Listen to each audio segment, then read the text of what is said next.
தமிழ்நாட்டில் விவசாயத்தில் பார்த்தீங்கன்னா வெங்காய சாகுபடி ஒரு முக்கியமான சாகுபடி. அந்த வெங்காய சாகுபடியில் பார்த்தீங்கன்னா பெரிய வெங்காயம் சின்ன வெங்காயம்னு 2 சாகுபடி பண்ணுறாங்க, பார்த்துருக்கீங்க.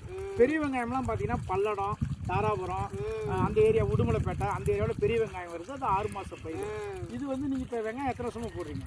10 வருஷமா போடுறாருங்க. பாருங்க, 10 வருஷமா வெங்காய சாகுபடி தொடர்ந்து போட்டுக்கிட்டே தான். லாபம் வந்தாலும் ஏதாவது நஷ்டம் வந்தாலும் விடுறதில்லை. இப்போ நான் ஒரு சின்ன சின்ன விஷயங்கள் மட்டும் சொல்றேங்க. வெங்காயம் நட்ட உடனே 3 நாள்ல களைக்கொல்லி அடிச்சிடும். அதுல தப்பி தவறி ஏதாவது வந்துச்சுன்னா வெங்காயத்து மேலேயே அடிக்கிற தேர்ந்தெடுக்கப்பட்ட களைக்கொல்லி எல்லாம் வந்துருச்சு, அதை தெளிச்சு களையெல்லாம் பாத்துங்க. அது முதல்ல வந்து பயிர் நல்ல மகசூல் வரணும்னா களை இருக்கக்கூடாது.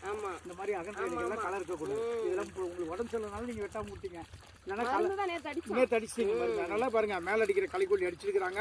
இது அடிக்கிறதுனால வெங்காயத்தை ஒன்றும் பண்ணாது, முளைச்ச களையெல்லாம் கண்ட்ரோல் ஆகிடும். ரெண்டாவது வந்து இதில் முக்கியமான பிரச்சனை என்னன்னு பார்த்தீங்கன்னா இந்த இலைப்பேன். அதாவது இலைப்பேன் எப்படின்னா, இலை வந்து இந்த மாதிரி சுருண்டு இருக்குங்க.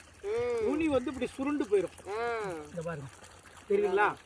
இந்த மாதிரி இலை வந்து சுருண்டு சுருண்டு ஊசி மாதிரி சுருண்டு போச்சுன்னா அது வந்து இலைப்பேன் தாக்குதல். பேன் வந்து இந்த இடத்துல சாரை உறிஞ்சி இழுக்கும் போது இதெல்லாம் சுருங்கி போயிடும். இது வந்து இலைப்பேன் தாக்குதல்.